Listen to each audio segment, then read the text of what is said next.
The topic now of session 6 is UE, of course, European Union energy taxation, but viewed from the perspective of the issues and the impossible balance sometimes that arises from the point of view of the competition and competitiveness. We will have 4 speakers, as you know, and what I will do is present them one by one and subsequently give them the floor. So I really need to lead by example and be very brief. First of all, we have Stefan Weishar, I don't know if I'm pronouncing your name correctly, from the University of Groningen. Yes. In his PhD thesis, he undertook a law and economics analysis, which is crucial, of the European greenhouse gas emission trading system. He's now, among many other things, now leading the Linking Emissions Trading Schemes, the LET research group. So he has extensive experience on the topic, and he will be speaking about competitiveness and taxes on the energy sector, in which, without further ado, you have the floor. I will be boring you with a number of graphs. So, as a law and economist, of course, when you're giving the topic competitiveness and taxes, you need to do something fancy. Originally, I wanted to talk about electricity leakage. Yesterday, we heard a lot about putting price on carbon, either in form of taxation or within the framework of an emission trading system. And that would lead to leakage, which is true. However, nobody has been able to actually empirically prove that the theoretical possibility is taking place. However, in the electricity sector, leakage is much more likely to occur at low level, if only it was not for the current situation of the energy markets. So I was thinking, do I present this? And then I read the magnificent title that Marta was proposing for this session, and I thought, no, let's do something else.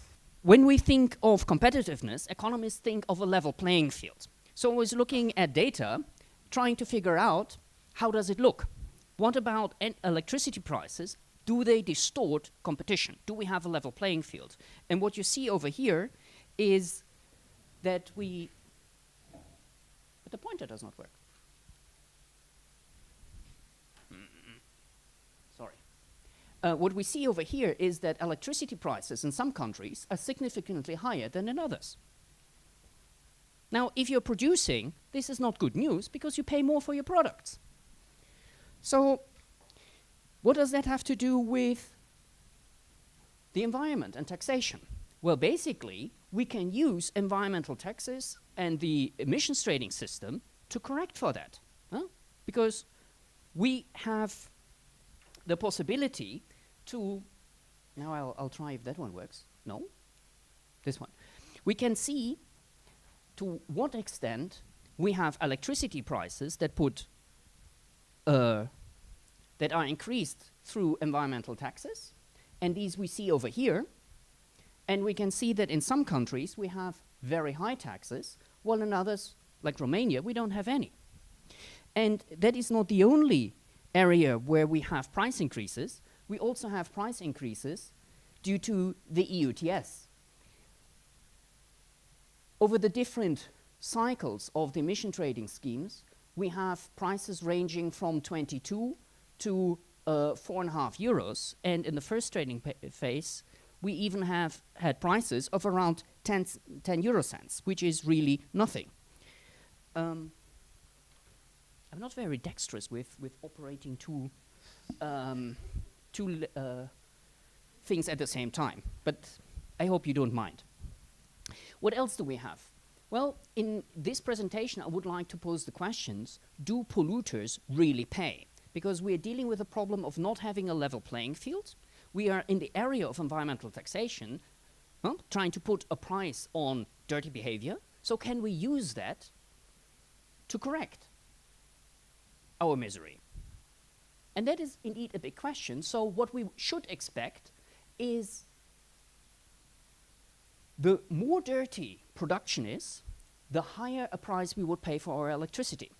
That is what we should expect, right? If we are going to a green fiscal reform. And here, as promised, we have the first graph, that has electricity price on this side, and over here we have greenhouse gas emissions per kilowatt hour. And what you see is a very slight upward slope. The green points are the starting point of the electricity prices, and the blue ones are the electricity prices as they are inflated through taxation. What you see is that indeed taxes are positive, make increasing electricity prices, so no surprises there. But what you see is that the increase is not very big. And what you also see is, even though we have, as we were expecting earlier, an increase from left to right, that is basically this idea, it is not a marked increase. It looks like pretty horizontal, right? So we could do better than that. And this is the case for small producers. For large producers, we have pretty much the same figure. The only difference is that small producers pay more than large producers, both factually, but also in terms of taxation. Now, that is, of course, not giving any conclusions yet. It simply is a descriptive observation. So the question is, okay, this is the tax side. What does the EU ETS do? Because we saw earlier that we have two sources of carbon pricing, taxes and emissions trading systems. So let us now compare the relative effects of taxation and the EU ETS, and that is what we do in this graph.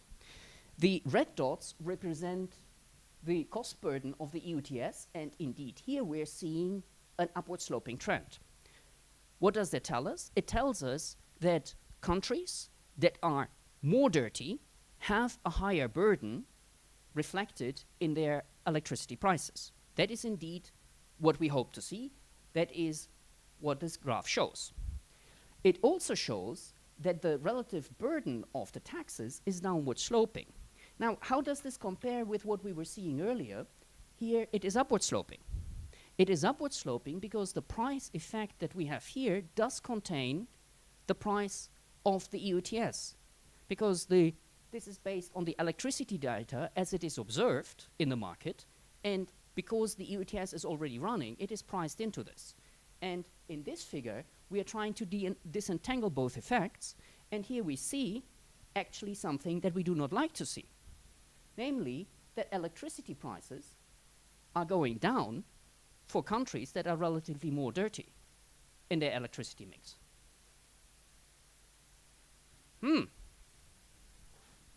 That is not good. That is the case for the small producers. For the large producers, it looks similar. Here, just to test your imagination, I was flipping around. Well, it's actually not me, but Axel was flipping around the color scheme. And because I had to set up my computer and now use a different Axel, like a modern version, I had problems in correcting that. Sorry about this. But basically, we still see the EU ETS burden upward sloping and a downward sloping energy tax. That is, of course, reflecting that member states do have discretion in implementing different taxes when it comes to CO2 emissions for electricity production, but is, again, not a happy news. Some concluding remarks. Our hypothesis that the electricity tax burden is higher for dirtier countries is not confirmed. Also, the effect of energy taxes, particularly in the case of small countries, small companies, does seem to compare quite favorable with the effect of the EU ETS. What do I mean here? Basically, if we see the relative magnitude of the taxes and of the EU ETS prices, they compare quite favorably. And here we are looking at average numbers from 2008 till 2013 for the data analysis. And we therefore have an overstated EU ETS price of around 13 euros, while currently we are at around 7 or 8 euros. So basically, even though the literature often says when you have an environmental tax, it is very difficult to make sure that it is shepherded well through the political process, here it appears that it's not that bad to have an environmental tax. It's actually comparing very favorable to our Super Trooper EU ETS, even with much higher prices. So let us now go back to the level playing field idea. What we have been seeing is that we have two sources of taxing or putting a price on carbon, taxes and EU ETS, and we are unable to appropriately correct for the level playing field, taking into account the electricity mix appropriately, so it remains a problem. And before you get out your pitchforks and drive me off for criticizing environmental taxes, and energy taxes in particular, a caveat is in order. These are thus far mainly descriptive statistics, and a proper statistical analysis looking at fixed effects will come, but I was not able to do this for this conference yet. So it's work in progress. Thank you very much for your kind attention. We will now have the pleasure of listening to our second speaker, Professor Justo Korte. He has a PhD in international law granted by the Universidad Complutense. He specialized in European law, in particular economic law, and he has worked extensively on the emission trade system, which is what he's going to be talking about. So you now have the floor.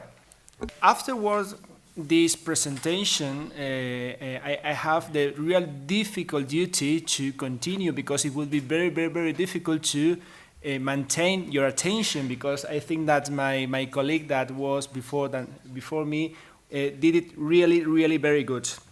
Well, first of all, I have to say that I will try to present an overview about the effect on competitiveness of the ETS, of the EU ETS scheme regarding trade and regarding third countries.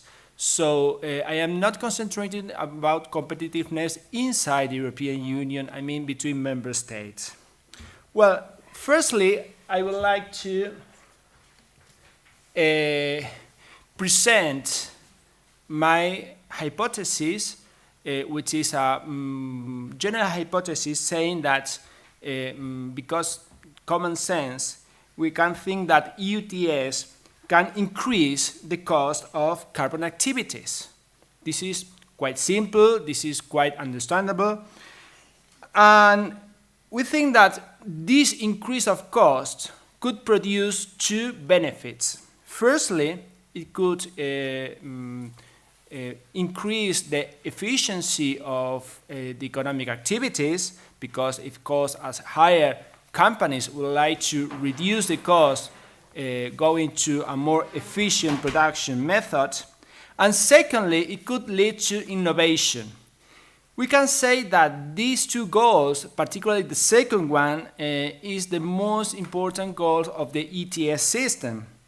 In fact, we can think that the ETS system tries to go to a greener economy, greener energy.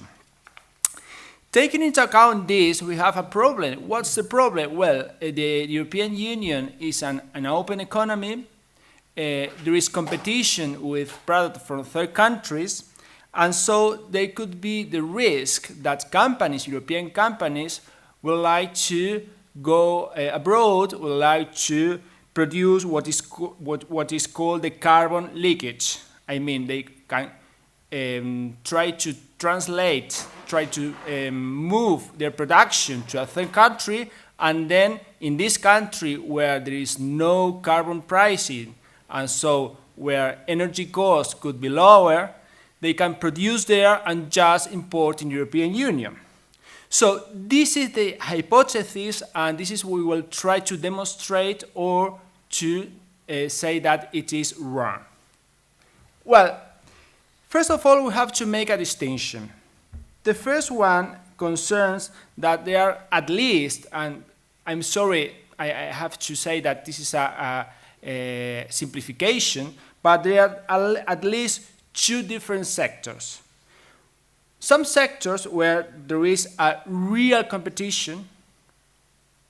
I have to say that I'm talking about competition with third countries, and sectors where there are no competition because of legal reasons, because of factual reasons, because of just the structure of the market or the structure of the economy. In the second case, I mean the sectors where there is no real competition,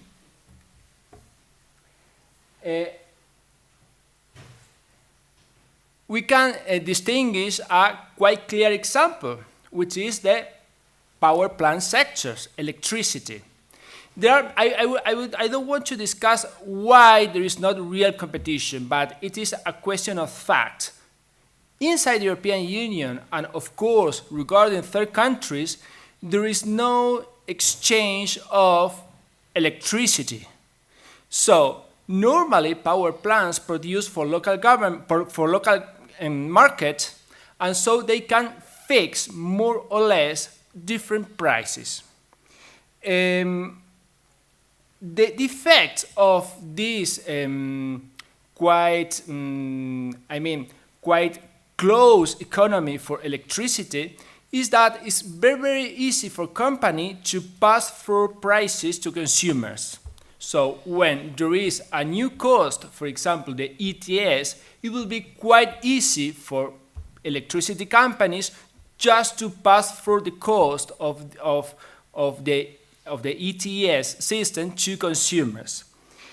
The effect of that is that, firstly, consumers will try to reduce consumption, and so we can have the positive effect of effectiveness. But at least for small consumers, it will be very, very difficult to go to innovation. Normally, small consumers don't have the capacity to innovate, to create, for example, a new technique, a new pattern in order to reduce the consumption of the dirty source, which is the source that it is more charged with the ETS system. And so we are lacking one of the main goals of the policy. Of course, there are exceptions. The exceptions concerns big consumers. Big consumers could produce innovation, but the most easy thing to escape from the ETS charge is just to change the source of energy. They will try to go, for example, from electricity to gas. In that case, big consumers are trying to modify the energy mix, which is one of the aspects that today is still under national hands. The second case concerns sectors where there is some sort of competition. For energy, and particularly for the ETS system, the interest is concentrated, centered in intensive energy consumers. These kind of industries, like, for example, chemistry, petrol, cements, etc., are normally in competition with products coming from third countries, and so there is a quite high risk of carbon leakage. However, in this case, we have two measures taken mainly by national authorities, thanks to the authorization of the European scheme, that can reduce the real risks of carbon leakage. The first one, of course, concerns the free allocation of rights. I will not repeat, I know that was explained in other presentations, but we can say that the European policy for carbon reduction, and particularly the ETS scheme, has given too much free allocation of rights. And so nowadays, we are in a context of crisis, we are suffering at too low prices of of ETS rights. Secondly, and this is a question more related to national authorities, many national governments has given other kind of aids in order to reduce the risk of lack of competitiveness. These aids can be related, for example, to other kind of taxes, could be related to social security, etc., etc., and normally are linked to big companies.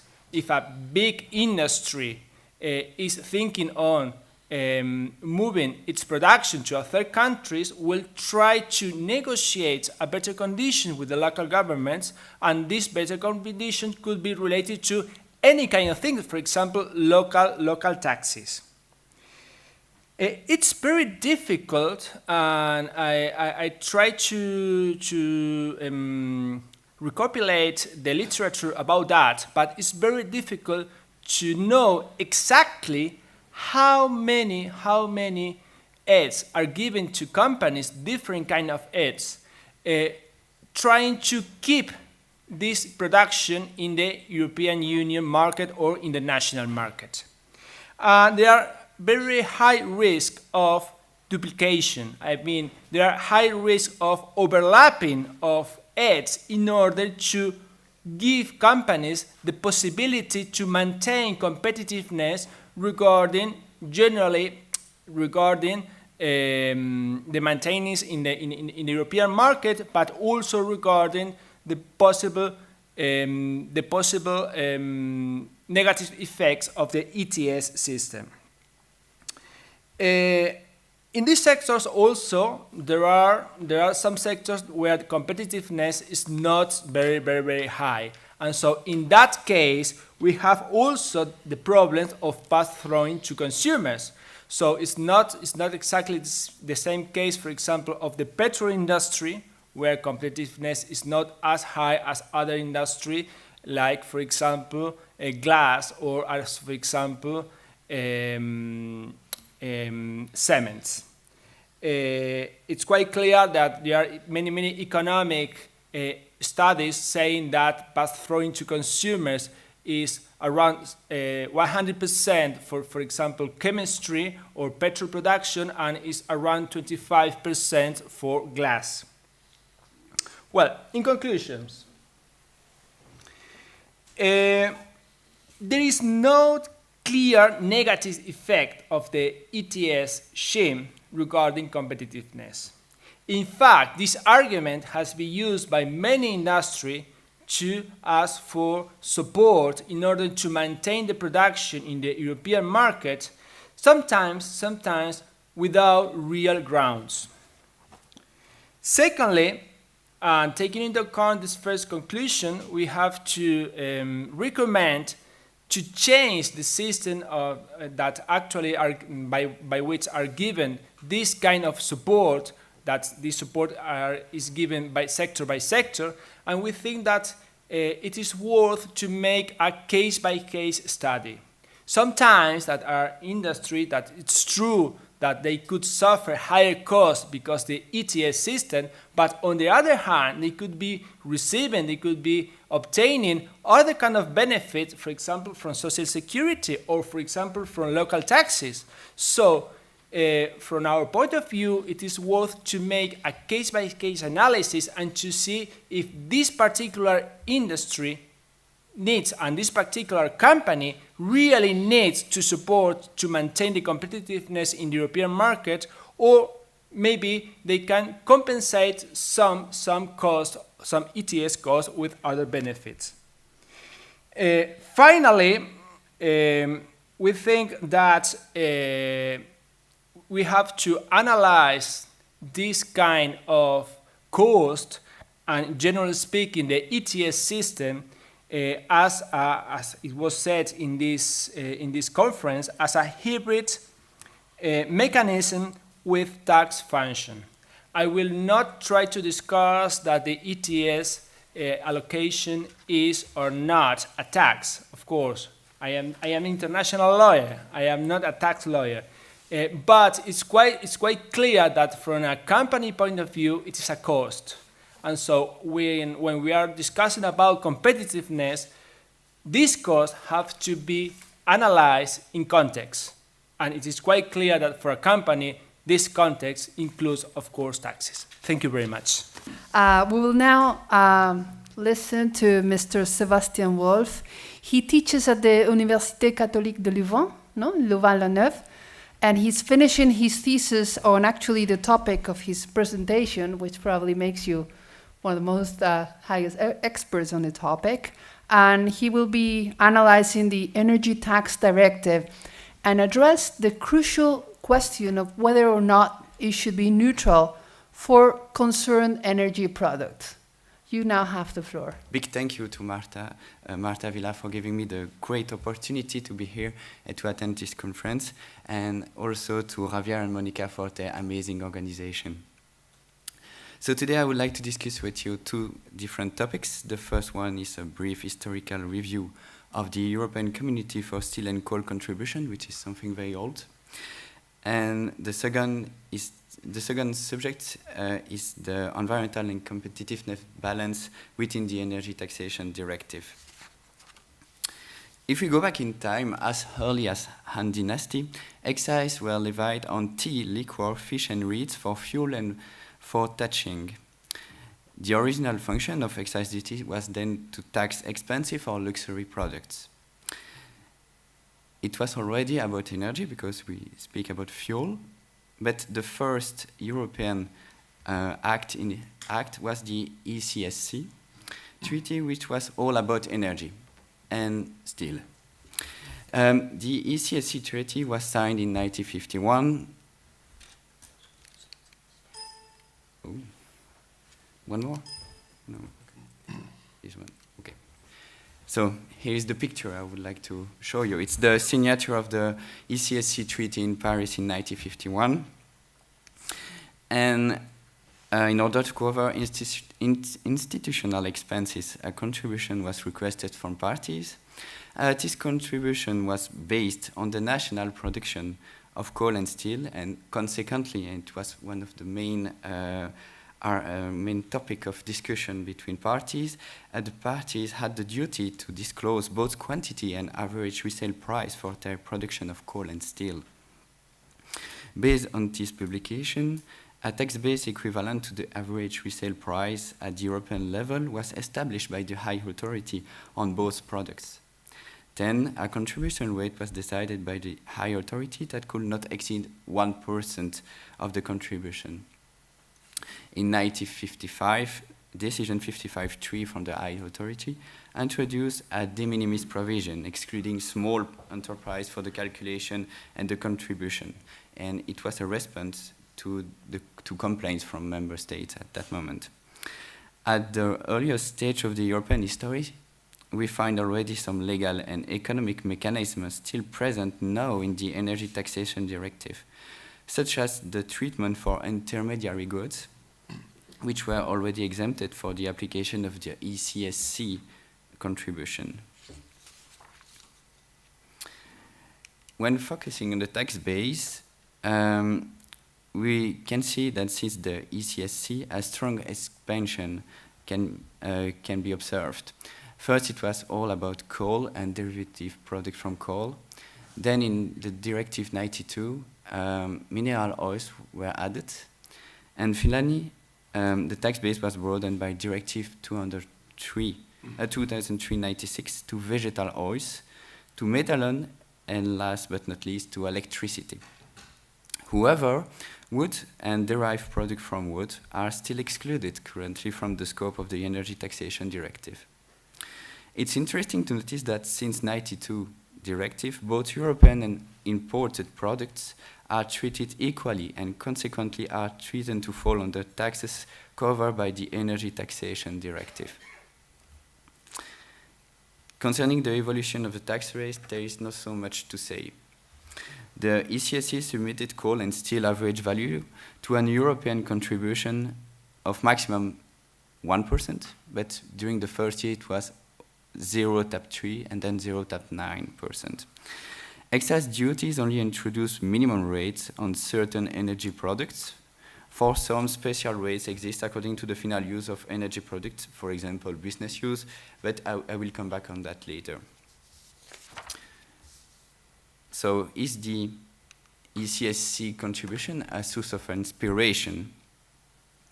In a sense, yes, because it established a common tax base and a tax rate at European level, so it's a kind of harmonized taxation. However, the taxation was only based on value and not on energy content on volume, which brings it more as an ancestor of the VAT than excise duty. And it only covers one single energy product, coal. Consequently, can we say that the ECSC contribution is a source of inspiration? Based on value, this contribution was maybe more neutral than the current energy taxation at the European level. Excise duties cover several products now, and neutrality cannot be reached by excise taxation based on volume, because the way we calculate volume differ from one energy to another. CO2 emission is also a good way of designing excise duties, but this option was presented in the 2011 proposal. But it's not neutral in the sense that the consumer see electricity as electricity independently of the origin of electricity.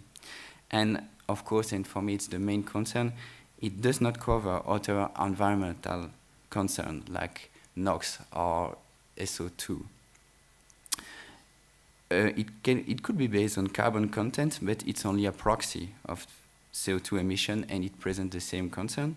So a potential solution is not to limit, as in the 2011 proposal, the determination of the tax base to two approaches, energy content and CO2 emission, but to extend to other environmental concerns linked with the energy production and consumption.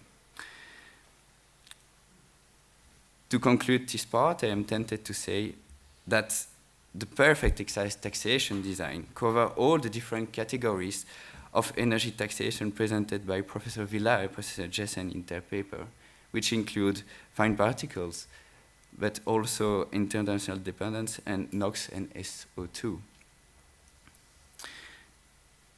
The second part of the presentation will be dedicated to the balance between competitiveness and environmental protection within the Energy Taxation Directive. Competitiveness and environmental protection, as it was said already in several presentations, are generally considered as contradictory objectives, especially when discussing energy products. Competitiveness requests cheap and abundant energy, when environmental protection calls for reducing energy consumption and for increasing its price.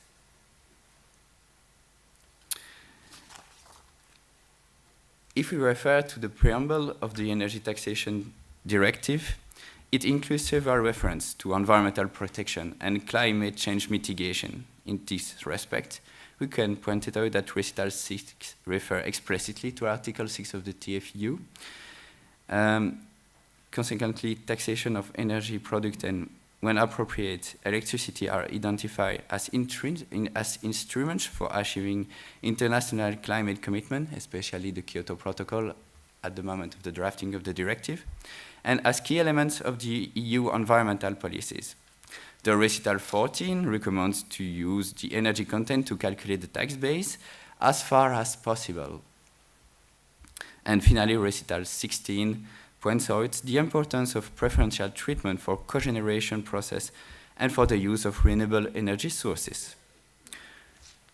From a literal interpretation of this preamble, climate change mitigation is clearly one of the main objectives of the energy taxation at the European level. Concerning competitiveness, the preamble of the Energy Taxation Directive said that the competitiveness of the community businesses in international framework should be taken into consideration when adopting energy taxes. First, it implies to tax energy products according to their use and consequently to make a difference between business use and non-business use for taxation purpose. Second, it may lead member states to exempt certain activity as air navigation and sea navigation. Finally, risk of loss of international competitiveness can justify, to a certain extent, the adoption by member states of derogatory regimes such as exemption or reduced rate. If we go more deeply in the directive provision, Article 15 and Article 16 allow member states to grant reduced rate or exemption to certain energy products and certain use of energy products. For example, biomass, vegetal oils, electricity from renewable sources or from waste can benefit from preferential tax treatment. It's also the case for certain use, for example, for the energy product used for public transportation or for technological development of more environmentally friendly products. Consequently, I'm tempted to say that offering a preferential tax regime to renewable energy sources is an option left to the member state by the Energy Taxation Directive. Member states have, under the current framework for energy taxation, the possibility to tax energy products according to their carbon or energy content, and to adopt reduction or exemption for renewable energy sources, but under one condition: as long as they respect the minimum level of taxation imposed by the directive.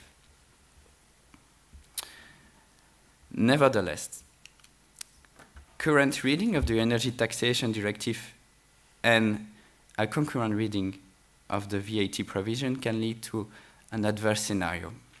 According to Article 113 of the VAT Directive, member states are allowed to maintain reduced rates no lower than 12% if they were applying those rates to the supply of goods or services at the on the 1st of January 1991. This transitional tolerance was used by member states to maintain favorable tax treatment of fossil fuel. For example, a reduced rate of VAT is still applicable for coal in Belgium, and another 13% reduced rate on natural gas and electricity in Greece. Some national derogation authorize also member states to go beyond the minimum of 12%, as for the supply of natural gas and electricity in the UK, which is taxed at 5%. Because reduced rate and exemption for renewable energies are optional under the current Energy Taxation Directive, member states may still, by applying no preferential excise taxation to renewable energy and by maintaining reduced rate of VAT on fossil fuel, promote carbon-based energy more than renewable energy. If we move to the competition provision, we can see that there is an exemption or reduction in the tax rate for fuel used in motor in agriculture, forestry, horticulture, and piscicultural work. And there is also an exemption from fishery, navigation, and air navigation. Of course, the most interesting part is the reduced rate for energy-intensive business, and in this respect, we can see that the definition in the Energy Taxation Directive is slightly different from the one in the emission trading system. So we can consequently conclude to a lack of coordination between the two instruments. It can be illustrated in two graphics. The first one is for the treatment of energy, including imported and exported goods. In this respect, the exportation are taxable and subject to emission trading system, and the importation are not taxable and not part of the emission trading system. So, as far as now, the treatment is equal under both ETS and the Energy Taxation Directive. But if we speak only about energy, the exportation of energy is exempted from excise duties, but is subject to the emission trading system. Also, both of them are production taxes based, and for the importation is the opposite. So here are the main conclusions of my presentation. First, I think we can consider that there is an option left to the member state to promote with excise taxation renewable energy. However, according to the comparison with VAT application, it has been shown that the first objective of the member states remained to support businesses by providing to the national economy cheap and fossil fuel. Second, there is a lack of coordination of energy tax and market instruments at the European level. Definition of energy-intensive industry refer to different criteria in the emission trading system and the Energy Taxation Directive. Moreover, treatment of exported and imported energy products are not similar under Energy Taxation Directive and the ETS. In order to preserve the neutrality of excise taxation and to equilibrate taxation on products imported on the European market, compensating border adjustment could be a fair option, although their compatibility with WTO law remain unsure. And that's the end of my presentation. Thank you very much for your attention. Last, but in no way least, we'll now have the opportunity to listen to Professor Jerónimo Maillo, who's a professor of European Union law here at the CEU. He has, as his curriculum shows, extensive experience on European Union competition law and the single European market. He has published more than 35 articles and book chapters on the matter. And Jerónimo will talk to us about the possible or impossible balance from the point of view of the state aid law regime between environmental protection, competitiveness, and competition. Not exactly the same. Thank you very much. You now have the floor. I can benefit from some of the discussions we had yesterday. In particular, the discussion in panel 2. More in particular, the presentation of Joaquin Englis. As I already stated yesterday, I share to a large extent the diagnosis of the GVIR that I think we can extend as well to the environmental guidelines to a certain extent. Although I may try to articulate different proposals to solve the critical assessment of the GVIR and the environmental guidelines. As we explained a lot of things yesterday, I will move quickly with some of the slides, and I will try to launch few ideas, but very clear ideas, and try to also discuss some concluding remarks and policy recommendations for the future. Well, as I was saying, the main focus of the presentation is the balancing exercise between competition trade and environmental protection. And I will reflect on which is the role of competitiveness within that balancing exercise. Role of competitiveness of national and European industry within that balance, whether it could be used as a justification for a distortion of competition or not, and to what extent. My main questions will be which is the balance between competition and environmental protection in the GVIR and in the environmental guidelines. Is it a right balance? And as I was saying, I will try to focus on how to improve it. Of course, we will be tackling other complementary aspects, as for example, whether there is coordination and coherence between the state aid regime and other instruments, in particular the Energy Tax Directive. And there will be some comments on regulatory asymmetries, the room for regulatory asymmetries, and the level of central supervision. I will proceed first by explaining a bit the concepts as included, as contained in the GBIR and in the environmental guidelines, and then focus on the balancing exercise and go into the conclusions and policy recommendations. First idea is that the concept of environmental protection is defined in a very broad way.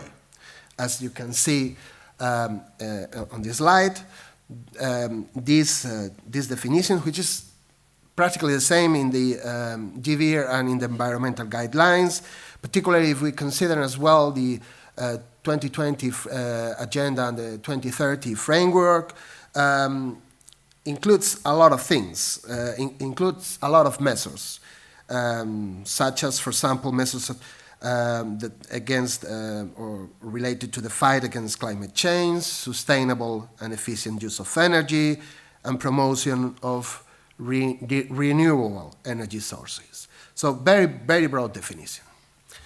Second idea, competition and competitiveness, of course, are not the same. They are interrelated concepts, but they are different.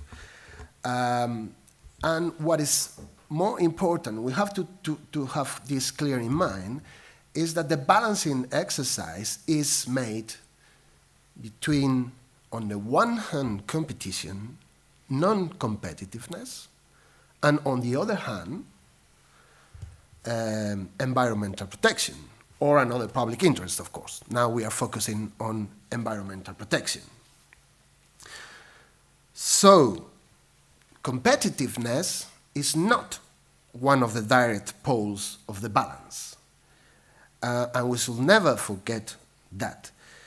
Competitiveness of the industry should be therefore a more unexpected outcome of the competitive process and of competition, much more than a justification for the restriction of competitions.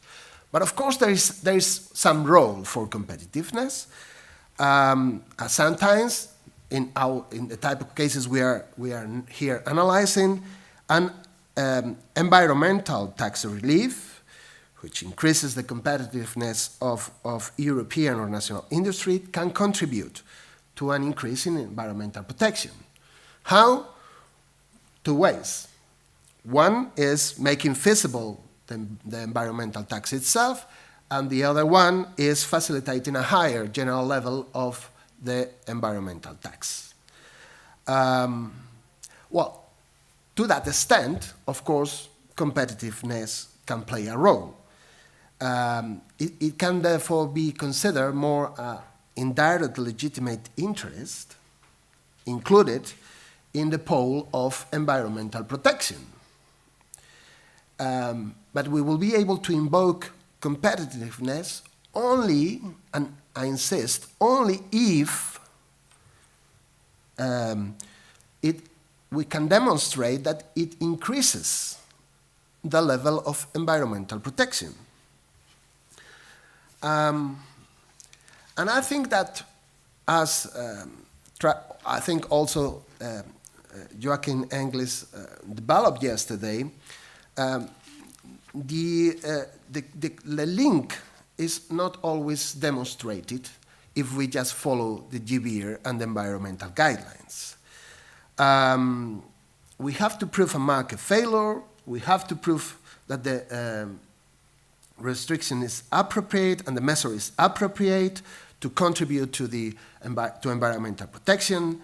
And sometimes this is not, in my opinion, is not just fulfilled by complying with the conditions of the GBIR or the environmental guidelines. In which scenarios it might be, we might be complying with that. Well, probably in the case of a specific energy-intensive sectors, when there is a strong non-EU competition. I think to the extent that there are a lot of regulatory asymmetries and that there is margin for maneuver for the member states, I think to a lesser extent, but it can also be applied to intra-EU as scenarios. Okay. We move then to the balancing exercise and to the Vere and the environmental guidelines. Very briefly, I share the diagnosis, as I said, of Joaquin Inglis regarding the Vere. Two conditions basically to fulfill if you want to benefit from the automatic exemption. Minimum level of taxation of the energy tax directive has to be respective, and the beneficiaries have to be selected in a transparent and objective way, which is the critique. The critique, and of course this is the legge ferenda, is that these two conditions do not consider the characteristics of the market and the amount of the fiscal aid. You benefit from the exemption regardless of those two factors, which I think are very important. And therefore you weaken the link, the necessary link between competitiveness and environmental protection. And something similar happens as well with the environmental guidelines. You need to prove necessity and proportionality. You have here the conditions set in the environmental guidelines that were already explained yesterday. And again, the critique is that these conditions are not sufficient to guarantee the increase in the environmental protection. The necessity conditions do not guarantee a sufficient causal link with market failure, and particularly, they do not guarantee the incentive effect. We may accept that they guarantee the market failure, but not the incentive effect. And regarding proportionality conditions, I think the guidelines give much leeway to member states. For example, accepting a reduction in the environmental tax of up to 80%, regardless, again, of the level of increase of environmental protection and regardless of the incentive effect. Moreover, the guidelines also include some very general expressions and wording, such as, for example, it refers to a substantial increase in production cost, important sales reductions, costs that cannot be passed to the consumers, significant competitive disadvantage, unsustainable financing of renewable support. Very, very general expressions. And I think that these expressions need further elaboration. So let's move to the concluding remarks and the policy recommendations. Well, first of all, I insist the balance is between competition and environmental protection, no direct role for competitiveness. And in this instrument, of course, in other instruments like the energy taxation directive, competitiveness can play a major role and be one of the goals, but not in the state aid regime. Nevertheless, competitiveness may be an indirect legitimate interest, provided we can guarantee the existence of that link between competitiveness and environmental protection. It has to be stressed that we have to take all measures to guarantee the evidence of this link. Otherwise, we will be distorting competitive markets without due justification, and therefore we will be going against the public interest. My second conclusion, is it a right balance in the GVR? No, not clear. And I think the main problem is, I insist, regardless, that it does not take into account the characteristics of the market and the amount of the fiscal aid. And how to solve this problem, how to improve it? Well, one of the proposals could be setting a maximum cap of aid and requiring additional conditions of the incentive effect.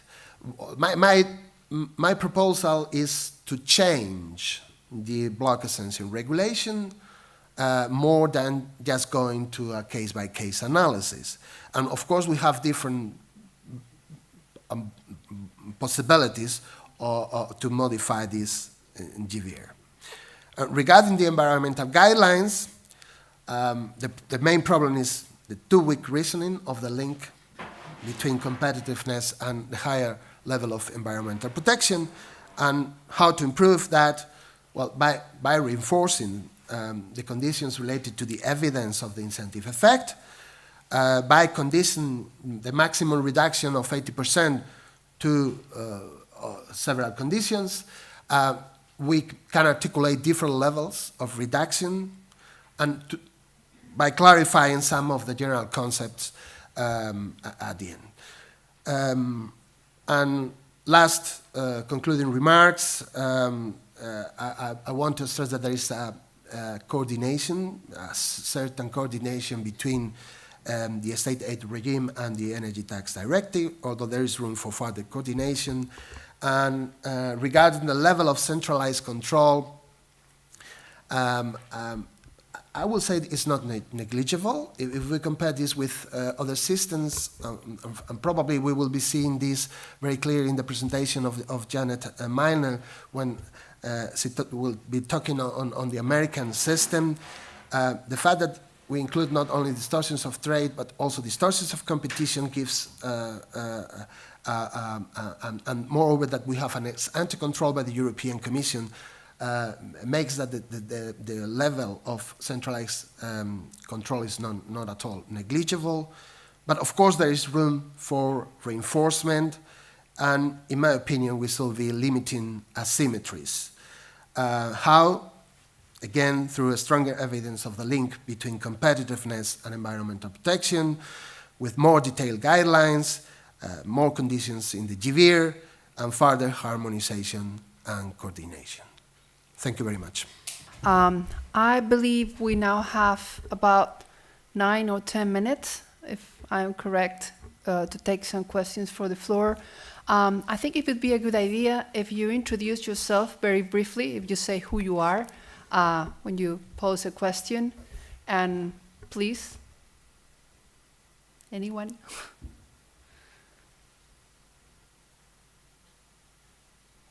No? Okay, we still have another session ahead of us. And before closing this one, I want to say something that has been said again, but I want to profoundly and most sincerely congratulate Professor Marta Villar for organizing a very impressive conference. And well, it's been a privilege to be here. I've learned a lot. And without further ado, I think we will continue with the following session before the lunch break. Thank you very much.